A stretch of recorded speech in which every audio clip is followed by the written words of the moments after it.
स्वागत है आपका हमारे इस YouTube चैनल में। और आज की इस वीडियो में हम लोग पढ़ने वाले हैं क्लास 8 का चैप्टर 3 जिसका नाम है घन और घनमूल का एक्सरसाइज 3.1 का क्वेश्चन नंबर 4।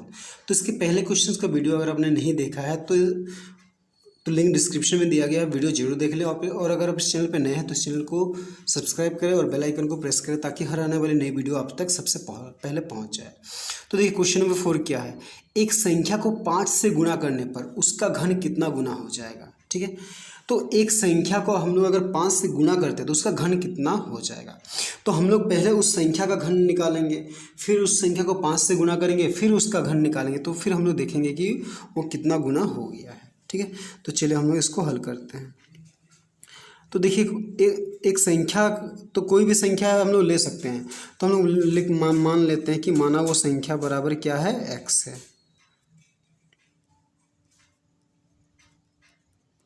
ठीक है, तो वो संख्या को हमने क्या मान लिया, x। अब हम लोग क्या करते हैं, x का घन निकालते हैं। तो लिखेंगे x का घन बराबर, तो x का घन बराबर क्या होगा, x का घात 3। ठीक है, तो x का घात 3 मतलब x को 3 बार गुणा करेंगे तो x ही होगा। ठीक है, तो वो संख्या हम लोग क्या लिए, x, और उसका घन क्या है, घन निकाले तो क्या है, x³ आया। ठीक है, यानी कि x का पावर 3। अब हम लोग क्या करेंगे, अब इसको 5 से गुणा करते हैं। तो लिखेंगे 5 से गुणा करने पर क्या है, वो संख्या बराबर,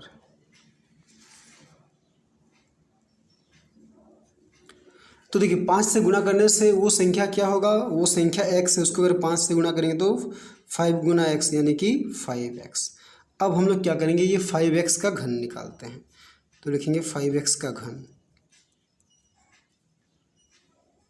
तो 5x का घन क्या हो जाएगा, 5x का पावर 3। ठीक है, तो घन निकालने के लिए यही करते हैं, उसका घात 3 कर देते हैं। अब 5x का पावर 3 मतलब इसका मतलब क्या है, 5x को 3 बार गुणा करना है। तो 5x गुना 5x गुना 5x, तो देखिए इसको गुना करते हैं। 5 पचे 25, 25 पचे 125, 125 और x 3 बार है यानी कि x के घात 3। तो देखिए वो संख्या को हम लोग x लिए तो उसका घन क्या आया, x³। अब फिर उसको 5 से गुना किया तो 5x हुआ, तो उसका घन क्या आया, 125³।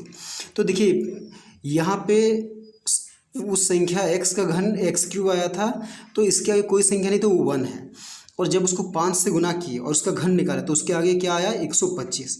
तो यहाँ पे 1 है और यहाँ पे 125 है, तो ये 125 ये 1 का कितना गुना है, 125 गुना है। तो इसीलिए हम लोग क्या लिखेंगे, इसीलिए किसी संख्या को 5 से गुना करने पर उसका घन कितना हो जाएगा, 125 गुना हो जाएगा। ठीक है, तो क्या लिखेंगे, इसीलिए किसी संख्या को 5 से गुना करने पर, ठीक है, तो किसी संख्या को 5 से गुना करने पर क्या होगा, उसका घन 125 गुना हो जाएगा। ठीक है, तो ये हो गया हमारा आंसर। ठीक है, तो चलिए अब हम लोग क्वेश्चन नंबर 5 बनाते हैं। 5 क्या है, देखिए परीक्षित प्लास्टिसिन का एक घनाभ जिसकी भुजाएं 5 सेंटीमीटर, 2 सेंटीमीटर और 5 सेंटीमीटर है। ठीक है, एक घन बनाने के लिए ऐसे कितने घनाभों की आवश्यकता होगी। तो परीक्षित के पास एक घनाभ है जिसकी भुजाएं दी गई है, तो वो इस घनाभ को घन बनाना चाहता है। तो उसको घन बनाने के लिए और कितने घनाभों की आवश्यकता होगी। तो देखिए घनाभ में लंबाई चौड़ाई ऊंचाई तीनों अलग अलग होते हैं और घन में क्या होते हैं, लंबाई चौड़ाई ऊंचाई सब बराबर होते हैं।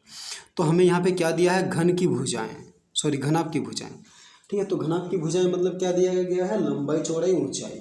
ठीक है, तो हम लोग लिखेंगे L बराबर 5 सेंटीमीटर यानी कि लंबाई, चौड़ाई B बराबर 2 सेंटीमीटर और ऊंचाई यानी कि H बराबर 5 सेंटीमीटर। ये दिया है घनाभ की भुजाएं। अब हम लोग लिखते हैं घनाभ का आयतन। तो घनाभ का आयतन क्या होता है, L गुना B गुना H। तो L के जगह 5 लिखते हैं, B के जगह 2 और H के जगह 5। ठीक है, तो ये आया घनाभ का आयतन। तो देखिए अब इसमें क्या है, तो इसको हमें क्या करना है, घन बनाना, ये घन संख्या बनाना। तो देखिए 5, 2 और 5 ये घन संख्या नहीं है। अब इसको घन बनाने के लिए 5 यहाँ पे 2 बार है तो एक और 5 चाहिए, और 2 यहाँ पे 1 बार है तो इसको घन बनाने के लिए 2 और 2 बार चाहिए। ठीक है, तो लिखेंगे हम लोग क्या है, यहाँ देखिए घनाभ का जो आयतन आया इसके अभाज्य गुणनखंड में 5 गुना 2 गुना 5 है, यानी कि 5 का भी क्या है, 5 भी त्रिक नहीं बना रहा है और 2 भी नहीं त्रिक बना रहे। तो लिखेंगे चूंकि अभाज्य गुणनखंड में, ठीक है, किसके अभाज्य गुणनखंड में, घनाभ के आयतन के, तो अभाज्य गुणनखंड में क्या है, 5 गुना 5 तथा 2 त्रिक नहीं बनाते हैं, ठीक है, यानी कि 3 का समूह नहीं बनाते हैं।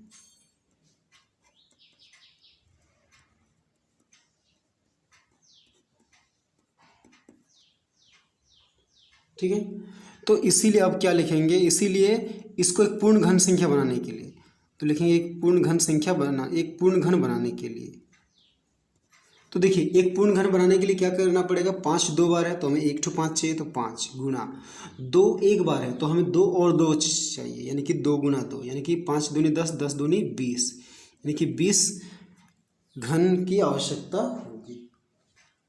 ठीक है, या फिर 20 से हम लोग क्या करेंगे, एक पूर्ण घन बनाने के लिए 5 गुना 2 गुना 2 बराबर 20 से गुणा करेंगे।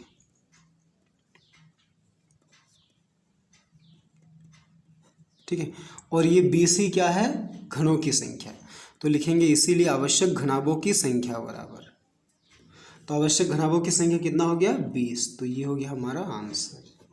ठीक है, तो चलिए अब हम लोग क्वेश्चन नंबर 6 बनाते हैं। 6 देखिए क्या है, निम्नलिखित प्रतिरूप को देखिए। ठीक है, देखिए 1 का क्यूब बराबर 1, मतलब 1 का घात 3, तो 1 को कितना भी बार गुणा कीजिए 1 ही आएगा। फिर अगला लाइन में देखिए क्या है, 1 का क्यूब प्लस 2 का क्यूब, ये किसके बराबर है, 1 + 2 का होल स्क्वायर के बराबर है। फिर अगला लाइन में देखिए 1 cube plus 2 cube plus 3 cube, ये किसके बराबर है, 1 + 2 + 3 के होल स्क्वायर के बराबर है। यानी कि और इस आधार पर 1 cube plus 2 cube plus 3 cube plus dot dot dot 9 cube plus 10 cube का मान निकालना है। यानी कि जितना संख्याओं का हम लोग जितना लगातार संख्याओं का क्यूब लेंगे, उन सब को अगर हम लोग जोड़ के उसका स्क्वायर निकाल दें तो क्या है, आंसर आ जाएगा। तो हमें क्या निकालना है, देखिए 1 से लेकर 10 तक लिखना है, तो लिखेंगे क्या है, 1 cube plus 2 cube plus 3 cube plus 4 cube, ऐसे करके हम लोग कहाँ तक लिखेंगे, 10 तक। ठीक है, तो हमने 1 से लेकर 10 तक का क्यूब लिख दिया, तो इसका आंसर क्या आएगा, बराबर ये सबको जोड़ना है। तो हम लोग कहाँ से कहाँ तक का संख्या लिए हैं, 1 से 10 तक, तो यहाँ पे 1 जोड़ 2 जोड़ 3 जोड़ 4 जोड़ 5 जोड़ 6 जोड़ 7 जोड़ 8 जोड़ 9 जोड़ 10। ठीक है, सबको जोड़ दिए और क्या करना है, इसका क्या लेना है, स्क्वायर लेना है।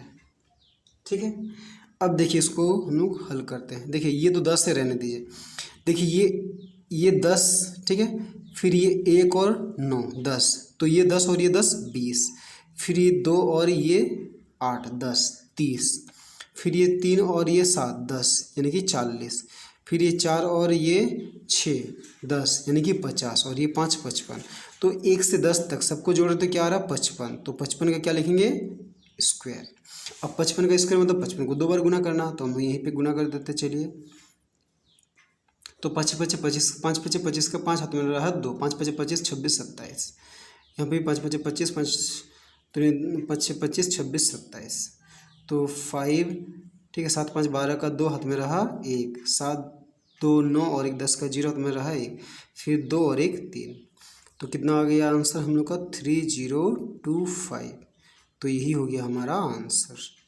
ठीक है, तो चलिए अब हम लोग क्वेश्चन नंबर 7 बनाते हैं। 7 क्या है, देखिए निम्नलिखित घन में कौन सम या विषम है। तो एक चीज़ याद रखिए, अगर हम लोग सम संख्या का हम लोग घन निकालते हैं तो वो एक सम संख्या ही आता है, और अगर विषम संख्या का घन निकालते हैं तो वो विषम आएगा। जैसे यहाँ पे देखिए लास्ट में क्या है, 8, तो ये सम संख्या, अगर 8 का हम लोग घन निकालते हैं 8 8 64, तो लास्ट में 4 है, फिर उसको 8 से गुना करेंगे तो 8 चौके 32, यानी कि लास्ट में 2, तो वो सम संख्या आया। 6 देखिए 6 का घन करते हैं, 6 6 36, 36 को फिर 36 के लास्ट में 6 है, फिर 6 को 6 से गुना करेंगे, 6 6 36, लास्ट में 6। ठीक है, यहाँ पे 1 है, 1 का घन मतलब 1 को 3 बार गुना करना, 1 के कम 1, फिर 1 को 1 से गुना तो 1, 5 5 25, 25 को का लास्ट में 5 है, फिर उसको 5 से गुना करेंगे तो 5 ही आएगा। यानी कि एक सम संख्या का घन सम संख्या होता है और विषम संख्या का घन विषम संख्या होता है। तो 1 नंबर में क्या है, 10648। तो देखिए ये एक सम संख्या है, तो सम संख्या पहचानने आता है जिसके लास्ट में 0 2 4 6 या 8 होता है, वो सम संख्या होता है। तो ये एक सम संख्या है, तो इसीलिए क्या लिखेंगे कि 10648 का घन एक सम संख्या होगा। ठीक है, तो ये हो गया आंसर। फिर 2 नंबर में देखिए क्या है, 46656, तो ये भी क्या है, एक सम संख्या है, लास्ट में 6 है, तो इसका भी घन क्या होगा, एक सम संख्या, तो लिखेंगे इसीलिए 46656 का घन एक सम संख्या होगा। ठीक है, तो ये हो गया हमारा आंसर। अब 3 नंबर में देखिए क्या है, 9261। देखिए इसके लास्ट में पीछे में 1 है, यानी कि एक विषम संख्या। तो विषम संख्या का घन क्या होता है, एक विषम संख्या। तो 9261 का घन एक विषम संख्या होगा। ठीक है, अब इसके बाद देखिए 4 नंबर क्या है, 3375। तो इसके लास्ट में 5 है, यानी कि ये भी एक विषम संख्या है। ठीक है, तो इसका भी घन क्या होगा, विषम संख्या। तो लिखेंगे 3375 का घन एक विषम संख्या होगा। ठीक है, तो ये हो गया हमारा आंसर। ठीक है।